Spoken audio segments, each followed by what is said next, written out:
Kamu adalah orang yang paling banyak bicara kepada dirimu sendiri. Amin. Ada suara yang sering kali keluar dari dalam kita. Dan suara itu menuntun kita untuk bertindak, untuk melangkah ke arah mana. Bahkan seringkali suara yang ada di dalam kita itu nggak satu frekuensi dengan suara Tuhan. Dan walau nggak satu frekuensi dengan suara Tuhan, kita sering dengerin suara itu. Tapi di sore hari ini kita mau belajar bagaimana membungkam suara yang tidak sefrekuensi dengan suara Tuhan. Dan saya mau bilang kadang-kadang suara yang keluar dari batin kita, suara yang keluar dari dalam diri kita, itu mempengaruhi cara kita menerima apa yang orang lain katakan buat hidup kita. Mungkin saudara bicara sama pendetamu dan bilang, Pak Pendeta, saya butuh jalan keluar. Tapi semua masalah, keadaan sudah hancur, keadaan sudah berantakan semua. Lalu pendeta bilang, jangan khawatir, Tuhan pasti buka pintu berkat. Suara di dalam hatimu bilang, udah terlambat gitu kan. Dan itu membuat dirimu dipengaruhi dalam hal menerima apa yang dikatakan orang lain. Bahkan saya kan suka gym. Ada di sini yang suka gym, suka olahraga, boleh angkat tangannya? Ibu suka olahraga ya? Pagi ya? Jalan ya? Nah, Bu Arta nih saya tahu nih, Bu Arta lagi rajin gym juga ya, puji Tuhan. Pak Nomensan ikutan juga ya? Main golf Pak Nomensan sama Mas Saul main golf biasanya. Ya banyak di antara kita yang suka olahraga. Saya suka olahraga, di tempat olahraga saya ada kelas boxing. Kelas apa? Boxing tinggi. Ada ibu-ibu yang senang ikut kelas boxing. Pelatih boxing satu kali cerita sama saya. Ibu itu pernah waktu baru diumumkan, kelas boxing sudah buka 5 menit lagi, silahkan akan dimulai, tapi pintunya sudah dibuka. Ibu itu segera masuk ke kelas boxing itu, kemudian dia ambil sarung tinju, dia pakai sarung tinjunya, dia berjalan ke arah samsat, dan dia ngomong gini, hajar, pukul yang keras, hancurkan gitu kan. Lalu dia pukul keras itu samsak. Lalu ketika diketahui, ternyata dia sedang membayangkan samsak itu adalah muka suaminya yang baru aja ngeselin dia. Suaminya yang nyebelin. Dan ternyata perbuatan nyebelin suaminya menyebabkan di dalam dirinya ada suara yang suruh dia pukul gitu kan. Tapi untung bukan pukul suaminya, pukul samsak. Samsaknya dipukul keras gitu. Jadi ibu-ibu yang kesel sama suaminya ikut gym sama saya, ikut kelas boxing gitu ya. Yang saya mau sampaikan, seringkali ada suara yang keluar dari diri kita dan itu bisa menghalangi kita ketemu berkat Tuhan. Bahkan bisa membuat kita jalan ke arah yang salah. Berkat ada di sana, kita jalan ke arah sana. Dan sebentar kita akan bahas dari kisah Daud dan Goliat. Ada yang tahu kisahnya Daud dan Goliat? Atau ada yang nggak tahu? Boleh angkat tangan yang nggak tahu. Saya percaya ini kisah klasik, tahu semua. Walaupun Bapak Ibu baru ke gereja dan dulu pernah ikut sekolah minggu sekali, tapi pasti tahu kisah Daud dan Goliat ya kan? Kisahnya gimana? Daud mengalahkan Goliat. Goliat itu raksasa. Tapi seringkali kita hanya fokus pada peperangannya, pada pertempurannya. Daud mengalahkan Goliat. Dan seringkali mungkin masalah seperti Goliat, seperti raksasa. Masalah di hidupmu seperti raksasa yang perlu dikalahkan. Tapi saya mau bilang, sebelum Daud mengalahkan Goliat, ada banyak percakapan yang jika Daud gagal untuk mengerti menanggapi percakapan itu, dia nggak akan ketemu Goliat. Dia nggak akan sampai di pertempuran itu memenangkan pertempuran dan akhirnya mendapat promosi atau berkat Tuhan. Saudara yang mau mengalahkan Goliat di hidupmu, saya percaya apa yang kita pelajari sebentar bisa menuntun kita dari satu langkah ke langkah berikutnya ketemu berkat Tuhan yang besar. Yang percaya bilang amin. Yuk kita lihat. Daud ketika mau berhadapan dengan Goliat, itu kisahnya ada di 1 Samuel 17. Dan ada apa di sana? Sebelum Daud ketemu Goliat, Daud melakukan percakapan dengan ayahnya Isai. Jadi saya menyebutnya percakapan Daud dan ayahnya Isai. Subjudulnya membungkam suara kesombongan diri. Yuk kita baca ayatnya sama-sama, 1 Samuel 17. Ayat 1 Samuel 17 betul, ayat 17 sampai 18. Boleh kita baca sama-sama? Yuk kita baca 2-3. Isai berkata kepada Daud anaknya, ambillah untuk kakak-kakakmu roti gandum ini seeva dan roti yang 10 ini, bawalah cepat-cepat ke perkemahan kepada kakak-kakakmu, lalu dan baiklah sampaikan keju yang 10 ini kepada siapa? Kepada pasukan 1000. Tengoklah apakah dan bawalah pulang suatu tanda dari mereka. Daud menerima perintah dari ayahnya untuk antar roti, antar keju. Mungkin buat saudara ini kan perintah sederhana Pak Pendeta. Ada apa dengan perintah ini? Saya mau bilang, mungkin ini kelihatan sederhana. Tapi saya percaya, Daud berpotensi menolak perintah ini. Kenapa? Menolak perintah ini. Satu pasal sebelumnya, 1 Samuel 16 ayat 13. Daud diurapi oleh Samuel sebagai Raja Israel kedua. Dan mungkin minyak itu masih ada di atas kepalanya. Besoknya papanya suruh Daud jadi pelayan. Besoknya papanya suruh Daud jadi driver GoFood, GrabFood. Antar roti, antar keju. Ini memang perintah sederhana. Tapi saya menyebutnya dibutuhkan kerendahan hati perintah sederhana ini. Karena Daud habis diurapi sebagai raja. Mungkin ada di antara kita, kamu nggak tahu apa saya bos. Masa saya bos ngerjain hal-hal kayak gitu? Kadang itu kelihatannya perkara kecil. Tapi saya mau bilang, kalau Daud gagal mentaati perintah papanya, dan Daud tidak cukup rendah hati untuk merendahkan hatinya, it's okay, kemarin diurapi sebagai raja, tapi hari ini jadi pesuruh. Kalau Daud tidak punya kerendahan hati yang cukup menerima perintah itu, saya percaya kalau dia tolak perintah itu, dia nggak akan ketemu berkat Tuhan yang besar, yaitu melawan Goliat. Amin. Kadang-kadang perintahnya sederhana, tapi yang buat jadi susah adalah ketika suara kesombongan mungkin keluar dari hati kita. Masa sih kamu diurapi sebagai raja? Masa kamu mau jadi pesuruh hari ini? Ingetin papamu. Tapi saya mau ingatkan, janji Tuhan bilang begini. Dalam Yakobus 4 ayat 6. New American Standard Bible menulis, but he give a greater grace. Tapi Tuhan memberi anugerah yang lebih besar atau terbesar.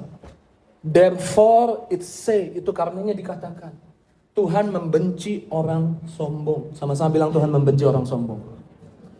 But give grace, tapi memberi anugerah to the humble, kepada orang yang rendah hati.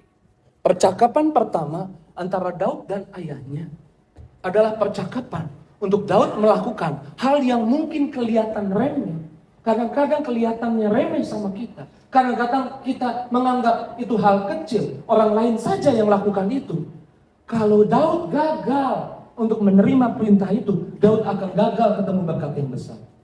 Dalam hidup ini, saya menyaksikan orang-orang yang menerima berkat yang luar biasa dari Tuhan, berkat yang besar dari Tuhan, adalah orang-orang yang berani rendah hati, melakukan perkara-perkara yang dianggap orang remeh.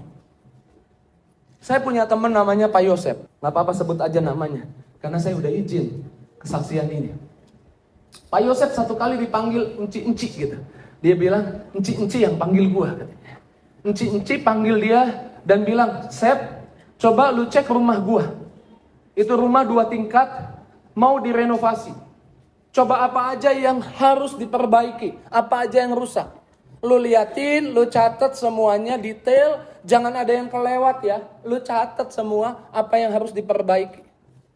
Lalu singkat cerita Pak Yosep luangkan waktunya, luangkan perhatian dan tenaganya untuk cek rumah itu. Singkat cerita didapatilah list, beberapa list. Dan kemudian biayanya disuruh tulis, biayanya kurang lebih 27 juta. Biaya berapa? 27 juta. Dan kemudian dia sampaikan kepada enci-enci itu, dan enci itu kemudian, oh ini biayanya Sep. Oke, kayaknya gua gak semua diperbaiki. Yang satu dicoret. Kayaknya ini gak usah deh. Lalu ini dicoret lagi. Kayaknya ini gak usah juga deh. Lalu dicoret lagi. Banyakan coretannya daripada ACC-nya katanya. Dicoret, tinggallah akhirnya proyek 27 juta. jadi proyek 3,5 juta. Untungnya dia bilang 700.000. Saya ajak saudara kalau jadi Pak Yosef gimana? Batal aja deh, cuma 700.000 gitu. Tapi dia pulang ke rumah, kemudian dia tanya istrinya, dan saya bersyukur, dia bersaksi, istrinya bilang, ambil aja itu berkat Tuhan. Jadi dia kerjakanlah itu, proyek yang 3,5 juta, untungnya 700.000. Saya mau katakan, untuk ambil perkara yang seperti ini dibutuhkan kerendahan hati. Tapi Tuhan tidak pernah lupa akan hukumnya. Orang yang rendah hati akan diberi anugerah yang besar. Amin. Singkat cerita, tukangnya benerin plafon. Ini cerita dia ya. Katanya ditambal aja gitu. Waktu mau tambal, kayu pertama jatuh dan roboh semua. Lalu divideoin. Ci, ini plafon lantai 1 roboh semua. Lalu encinya bilang, oke Sep, itu kenapa roboh? Dimakan rayap, banyak rayapnya. Roboh semua untuk ketahuan. Ya udah deh, hitung berapa itu semua, ganti aja. Oh gitu, dihitunglah, ganti.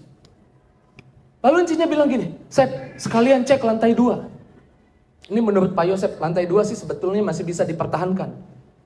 Tapi enci itu bilang, udah deh, lantai 2 ganti aja. Diganti semua. Lalu encinya bilang, mana catatan lu yang kemarin? Lalu catatannya dikasih lihat lagi. Singkat cerita, proyek yang 27 juta jadi 3,5 juta. Ketika ada orang yang rendah hati dan mengerjakan apa yang orang anggap remeh, proyek itu berubah jadi 127 juta. Yang tadinya hanya untung 700.000 jadi untung yang banyak. Mau tepuk tangan dulu yang dahsyat, yang luar biasa buat ini. Pesan dari hal ini adalah jangan remehkan perkara yang kecil. Di dalam Tuhan tidak ada perkara yang kecil. Karena bersama Tuhan, hal yang kecil dipakai Tuhan untuk menuntunmu kepada berkat yang besar. Ya, tepuk tangan dulu yang dahsyat, yang luar biasa. Saya percaya sore hari ini Tuhan mau. Perintah Tuhan itu nggak pernah susah. Sama-sama bilang perintah Tuhan tidak pernah susah. Sama-sama bilang kalau Tuhan kasih perintah, pasti perintahnya mudah. Yang buat susah adalah kesombongan. Amin. Perintah buat Daud itu nggak susah. Tapi Daud bisa berpotensi gagal jika dia sombong. Kemarin diurapi sebagai raja, masa sekarang jadi pesuruh? Tapi bersyukur kisahnya, Daud bilang sama ayahnya, that's my pleasure, dengan senang hati. Dan Daud pagi-pagi isi itu, keledainya diangkut roti, diangkut keju untuk antar kepada kakak-kakaknya. Saya pernah melayani seorang bapak yang usahanya bermasalah. Dan bapak itu kemudian bilang, Pak, saya bangkrut nih usaha kalau kayak gini terus. Saya harus ngapain ya? Saya bukan pebisnis, jadi saya nggak ngerti. Saya bilang, udah kita doa aja. Tapi Tuhan taruh di hati saya kuat untuk bilang sama bapak itu bahwa dia suruh mengampuni seseorang. Dan waktu Tuhan suruh itu menurut saya ini nggak nyambung. Ini urusan bisnis sama mengampuni, nggak nyambung. Tapi kadang-kadang itulah cara Tuhan. Tuhan nggak pernah menuntun kita untuk ketemu berkat besar, melakukan sesuatu yang sulit. Mengampuni orang mudah apa susah? Susah kalau saudara sombong. Maaf, saya harus ngomong keras. Mengampuni orang susah apa mudah? Susah kalau saudara sombong, karena saudara lupa dosamu yang banyak ditanggung Yesus di atas kayu salib. Kesalahan, pelanggaran, pemberontakanmu sudah dilupakan sama Tuhan. Tuhan gak ingat-ingat kesalahanmu, tapi karena kesombonganmu, kamu ingat-ingat kesalahan orang. Kadang-kadang Tuhan menuntun kita gak dengan cara yang susah-susah. Tuhan hanya suruh mengampuni. Tapi kita berpikir kalau saya mengampuni, saya diinjak-injak. Siapa yang bilang? Orang yang bilang. Tuhan gak bilang gitu. Tuhan bilang orang yang rendah hati akan ditinggikan oleh Tuhan. Tuhan membuatmu, menyuruhmu untuk mengampuni orang. Bukan untuk kamu diinjak-injak, tapi untuk kamu diberkati, dibela Tuhan, bisa diangkat tinggi oleh Tuhan, bisa dapat anugerahnya yang besar. Yuk tepuk tangan dulu yang dahsyat, yang luar biasa buat kita. Saya nggak tahu nih ngomong mengampuni, karena nggak ada di catatan khotbah saya. Tapi saya percaya, ada orang yang mau diberkati lebih lagi oleh Tuhan, yang mungkin sedang menyimpan kesalahan orang. Sebagai hamba Tuhan saya mau bilang, suara kesombongan dari hatimu, yang menganggap kamu diperlakukan gak adil, gak benar, kamu harus bungkam itu. Percayalah Tuhan memperlakukanmu dengan adil, Tuhan memperlakukanmu dengan benar. Yuk tepuk tangan sekali lagi yang kasih.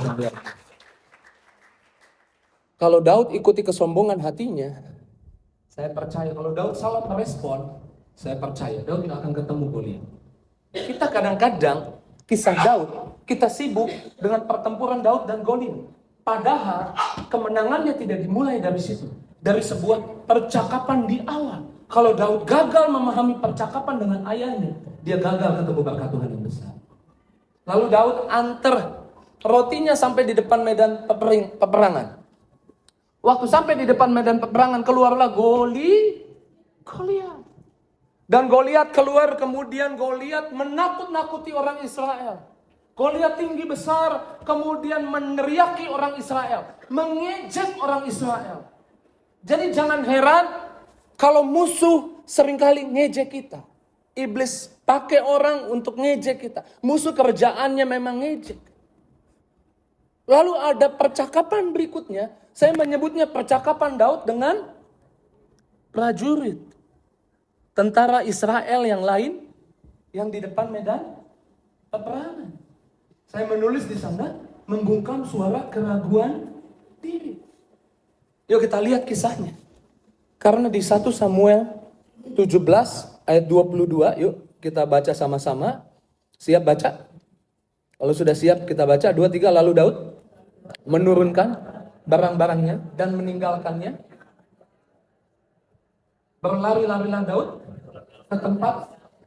Sesampai di sana, bertanyalah ia kepada kakaknya apakah sesuai perkataan ayahnya. Lanjut, sedang ia berbicara dengan mereka.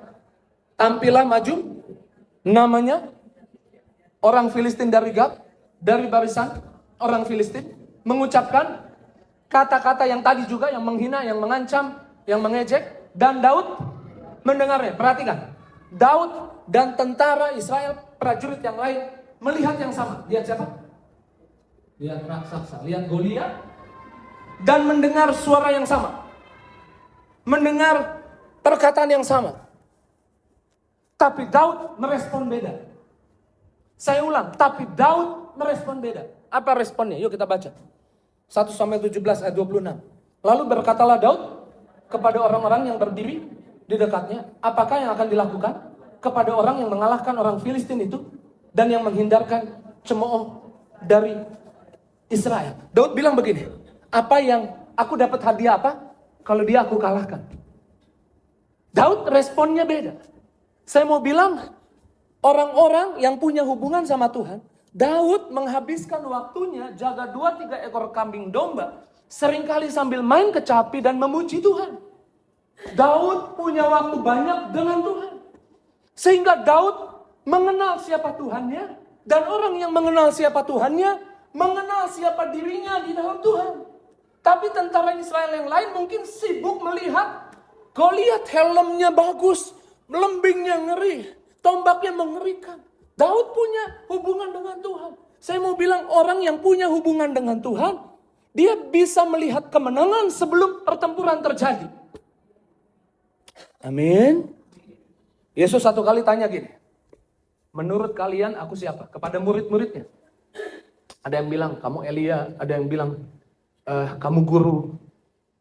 Lalu Petrus bilang apa? Engkau Mesias, juru selamat. Lalu Yesus bilang, apa yang kau katakan dikaruniakan dari surga. Lalu Yesus bilang begini, karena engkau tahu siapa aku sekarang, maka aku akan berkata siapa dirimu. Nanti baca kisahnya. Jadi dalam arti lain, kalau kamu kenal siapa Tuhanmu, kamu tahu siapa hidupmu dalam Tuhan. Kalau kamu tahu Tuhanmu adalah Tuhan yang sudah korban mati di atas kayu salib buat hidupmu, kamu tahu siapa dirimu dalam Tuhan. Kamu orang yang disayang Tuhan. Kamu orang yang dipedulikan Tuhan. Tuhan tidak akan membiarkanmu kalah. Tuhan tidak akan membiarkanmu gagal. Kamu tahu dirimu dalam Tuhan. Itulah yang terjadi pada Daud. Daud tahu siapa dirinya dalam Tuhan. Dia memandang dirinya bukan sebagai orang yang kalah. Peperangannya belum dimulai, tapi dia bilang, kalau aku bisa kalahkan dia, apa hadiahnya? Dia sudah memenangkan peperangan sebelum pertempuran itu terjadi. Orang yang memiliki hubungan dengan Tuhan, tahu siapa dirinya dalam Tuhan, bisa lihat kemenangan sebelum pertempuran itu terjadi. Mungkin hari ini saudara sedang hadapi masalah, sedang hadapi tantangan, sakit penyakit, masalah ekonomi, saya nggak tahu masalahmu apa, sebut itu namanya. Tapi Tuhan mau hari ini, lihatlah dirimu bukan sebagai orang yang kalah. Lihatlah dirimu sebagai orang yang menang. Lihatlah dirimu sebagai orang yang diberkati Tuhan. Lihatlah dirimu sebagai orang yang disayang Tuhan. Amin. Sehingga engkau nggak sembunyi seperti tentara Israel yang lain, sama seperti Daud. Kau tampil. Ada seorang hamba Tuhan, masih hidup sampai sekarang. Tapi waktu dia usia 40 tahun, dia divonis umurnya nggak panjang, kurang dari 1 tahun. Karena dia kena kanker stadium 4. Waktu dia dengar itu, kemudian dia bilang sama anak-anaknya, cari foto mama, ini hamba Tuhan ini perempuan, cari foto mama waktu muda, waktu sehat, kumpulin yang banyak. Lalu dibawa ke ruangan di mana dia dirawat, dan kemudian foto-foto itu dipajang atau ditaruh di sekeliling tempat ruangan di mana dia dirawat. Dia melihat dirinya sehat, dia melihat waktu dia sehat, dan dia melihat di dalam pikirannya dia panjang umur. Dia melihat dalam pikirannya, dia melihat dirinya bukan sebagai orang yang sebentar lagi mati, dia lihat dirinya sebagai orang yang sehat dan panjang umur. Hari ini hamba Tuhan itu masih hidup dan umurnya 91 tahun. Dia bukan hanya melihat cucunya, dia sudah punya cicit. Orang yang berhasil melihat kemenangan dalam pikirannya, orang itu akan berhasil melihat kemenangan dalam kenyataan. Saya percaya Tuhan mau buat kemenangan jadi kenyataan di hidupmu. Tuhan mengajakmu, lihat dirimu sebagai orang yang menang, bukan orang yang kalah. Lihat dirimu sebagai orang yang mudah disembuhkan Tuhan. Lihat dirimu sebagai orang yang diberkati Tuhan. Lihat dirimu sebagai orang yang disayang Tuhan. Amin ya, tepuk tangan sekali lagi yang dahsyat. Bilang kanan kirinya, kamu bukan orang yang kalah. Jangan lihat dirimu sebagai orang yang kalah. Daud tidak melihat dirinya sebagai pecundang. Dia melihat dirinya sebagai pemenang. Amin. Di dalam Yesus, kamu bukan kalah. Dalam Yesus, kamu pemenang. Pegang dadamu, bilang, saya orang yang disayang Tuhan. Saya orang yang dipelihara Tuhan. Saya orang yang diberkati Tuhan. Kalau kau bisa melihat itu dalam pikiranmu, kau orang yang diberkati, dipelihara Tuhan. Tiap langkah hidupmu, kau akan lihat banyak kemurahan Tuhan, banyak kasih sayang Tuhan, banyak berkat Tuhan di hidupmu. Ya, tepuk tangan sekali lagi yang dahsyat. Dan ketika Daud berbicara dengan para pasukan itu, kakaknya dengar. Kakaknya siapa? Percakapan berikutnya, percakapan Daud dengan Eliab siapa? Kakaknya yang tertua. Ada apa percakapannya, seperti apa? Yuk kita lihat. 1 Samuel 17 ayat 28. Yuk kita baca pelan-pelan. Ketika Eliab, kakaknya yang tertua, mendengar perkataan Daud kepada orang-orang itu, bangkitlah amarah Eliab kepada Daud sambil berkata, mengapa engkau datang? Dan pada siapakah kau tinggalkan kambing domba yang 2-3 ekor itu di padang gurun? Aku kenal sifatmu yang pemberani itu. Dan kakaknya menuduh Daud hatinya jahat. Kakaknya menuduh Daud hatinya gak baik. Menurut saudara, Daud berpotensi gak nih? Ada suara yang mungkin gak nih di hatinya bilang, Daud klarifikasi. Daud ngomong, kapan kamu jahat? Daud ngomong, kapan kamu memperlakukan kakakmu dengan jahat? Kakaknya bilang loh, hatimu jahat. Tapi saya suka responnya Daud gini. Lalu berpalinglah Daud daripadanya. Daud sama sekali tidak menanggapi. Saya menyebutnya, Daud membungkam suara ketersinggungan. Tersinggung bisa membuatmu kehilangan berkat yang Tuhan siapkan buat hidupmu.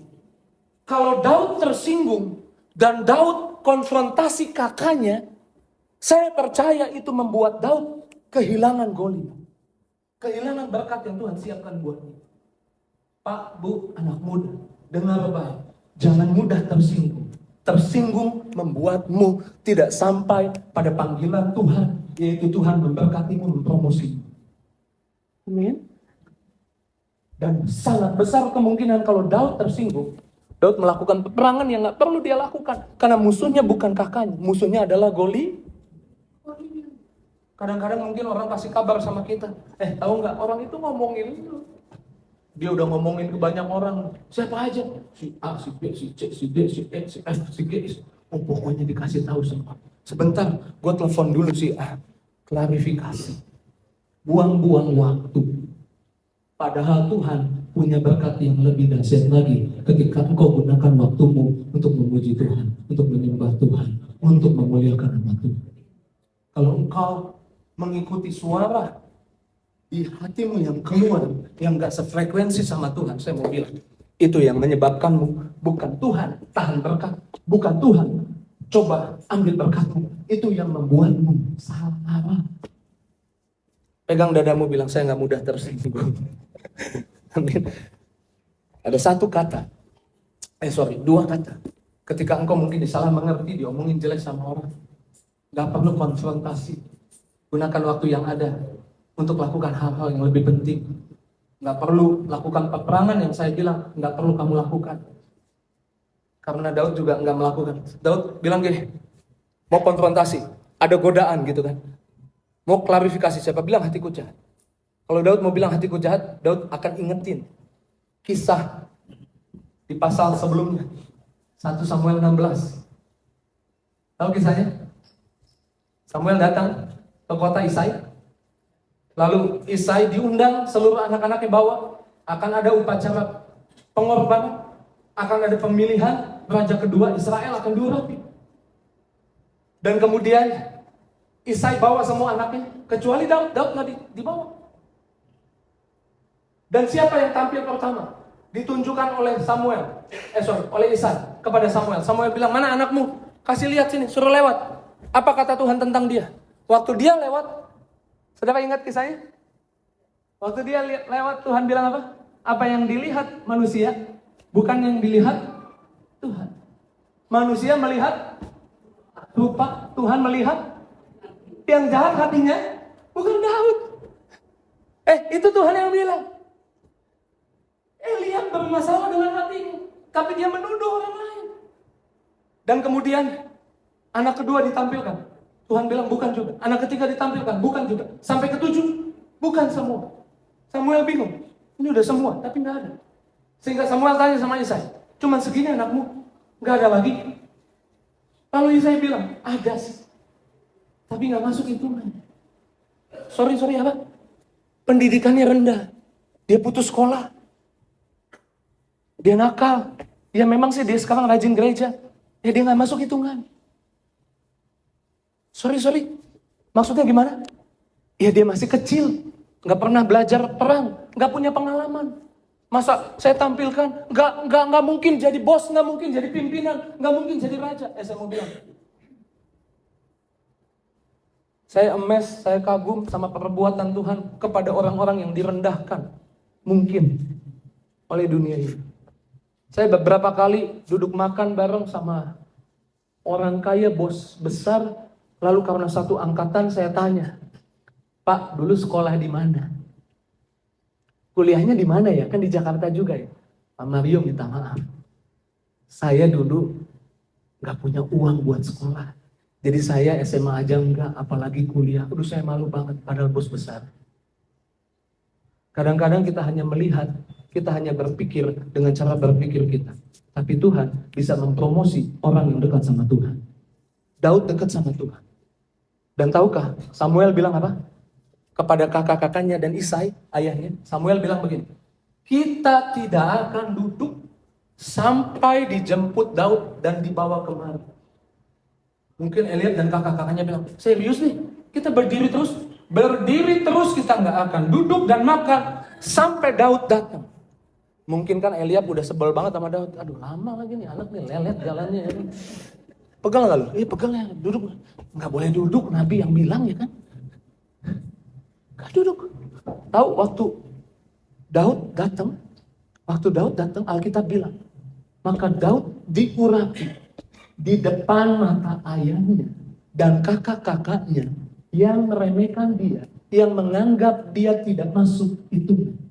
Kalau ada orang meremehkanmu, saya mau bilang dua kata. Cuekin aja dan bangun hubunganmu terus sama Tuhan. Akan datang waktunya Tuhan mempromosimu, Tuhan mengangkatmu, Tuhan membelamu, Tuhan memberkatimu besar-besaran di depan mata orang-orang yang mungkin dulu meremehkanmu, merendahkanmu. Ya tepuk tangan dulu yang dahsyat. Amin. Jadi jangan mudah tersinggung. Dikit-dikit tersinggung. Saya mau bilang tersinggung membuatmu gak dapat berkat. Rugi. Bilang kanan kirinya rugi tersinggung gitu. Amin. Dan itu kemudian menuntun Daud akhirnya harus izin untuk lawan Goliat kepada Saul. Oke, tadi percakapan Daud dengan ayahnya, percakapan Daud dengan siapa lagi tadi? Prajurit, percakapan Daud dengan Elia. Kalau dia lolos 3 ini, dia harus lolos yang satu lagi. Percakapan dengan Saul. Karena dia minta izin sama Saul. Lalu Saul bilang begini, Daud, kamu mau lawan Goliat. Kamu udah ukur tinggi badanmu. Kamu tahu tinggi badannya Goliat seberapa? Iya, nggak tahu sih. Tapi saya bisa lawan dia. Serius? Kamu tahu pengalaman dia apa? Oh, kamu mau sama-sama daftar kerja nih. Lu punya pengalaman apa? Nih lihat nih. Map gue penuh nih, banyak pengalaman. Kamu tahu dia dari kecil belajar perang? Kamu tahu dia menang perang berapa kali? Saul bilang begitu. Jadi sebaiknya, karena kamu terlalu pendek, kamu pakai baju perang aja biar kelihatan agak tinggi.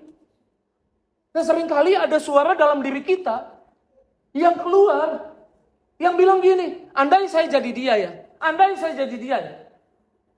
Kalau dia enak, orang tuanya kaya, kalau dia enak, kalau saya gini, Kadang kita pengen jadi orang lain. Dan Saul suruh Daud jadi orang lain. Pakai baju ini biar agak tinggi, pakai baju ini biar kelihatan kuat. Dan Daud coba pakai bajunya, yuk kita lihat. Lalu Daud mengikat pedangnya di luar baju perangnya yang disuruh pakai.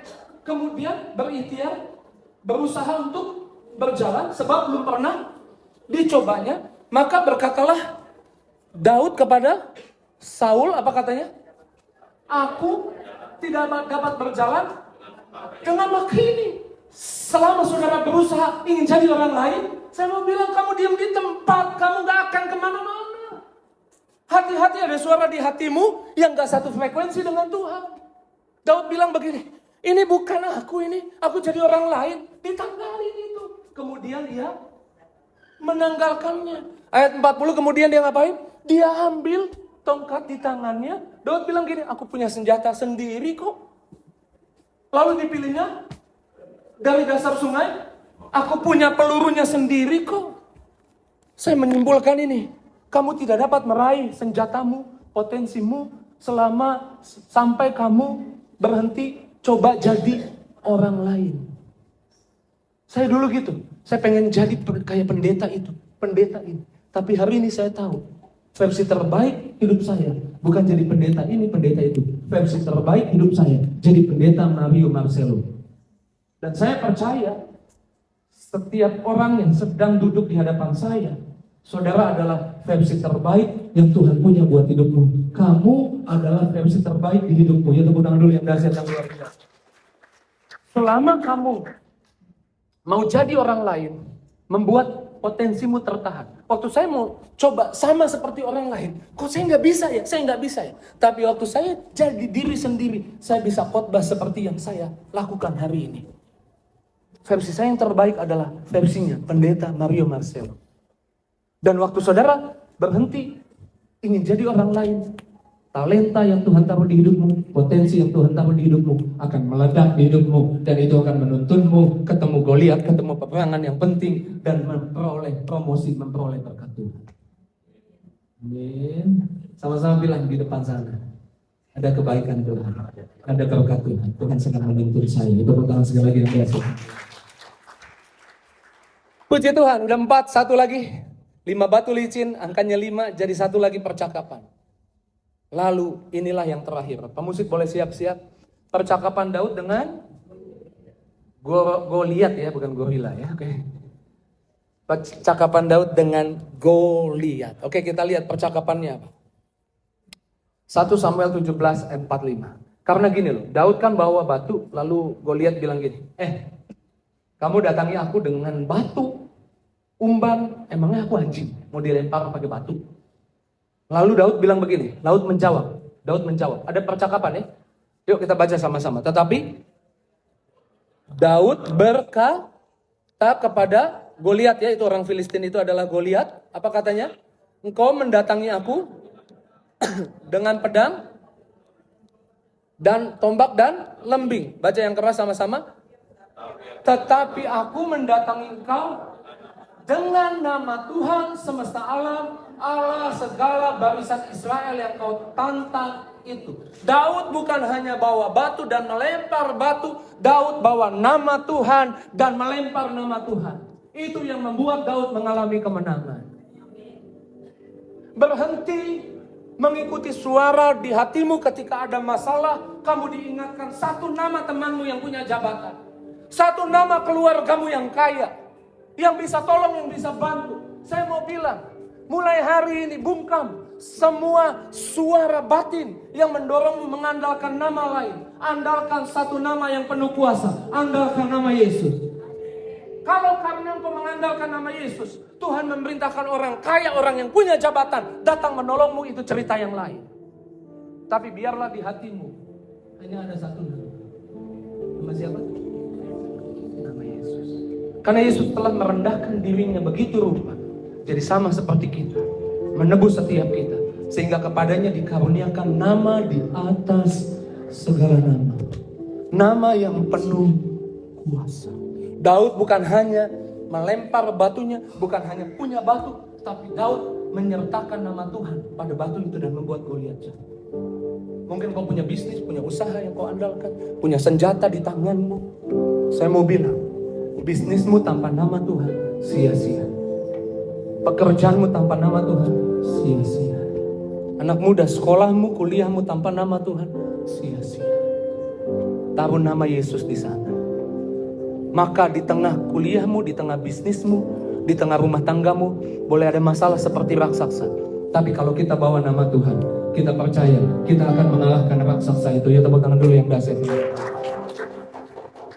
Ini kesimpulan saya, ini kesimpulan yang bagus. Saudara harus baca, saudara harus renungkan. Kemenangan Daud tidak dimulai ketika Goliat,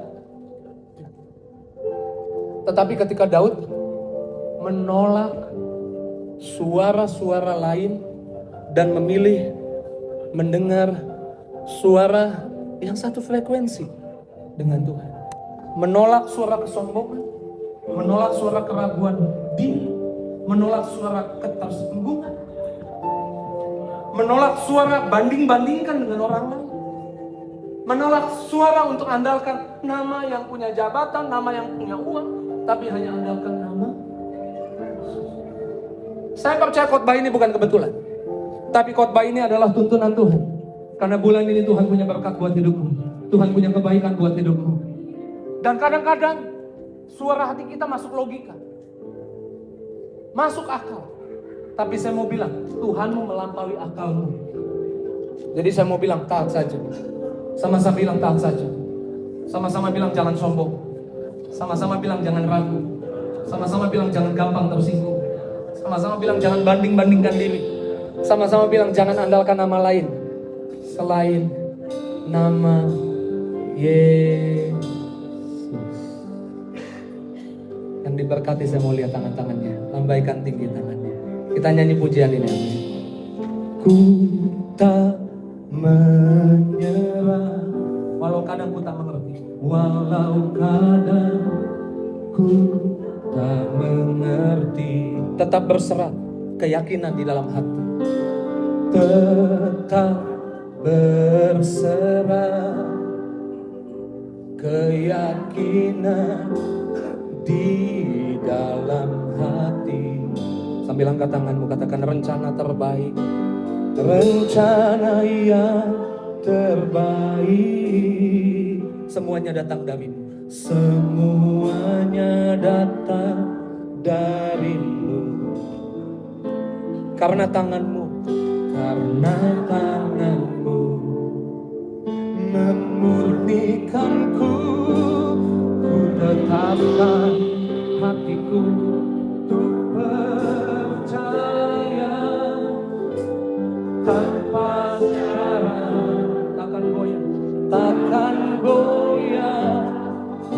teguhkan iman, setia untuk setia. Senangkan hatimu, senangkan hatimu. Kita boleh beri tepuk tangan sama-sama, tepuk tangan buat Yesus.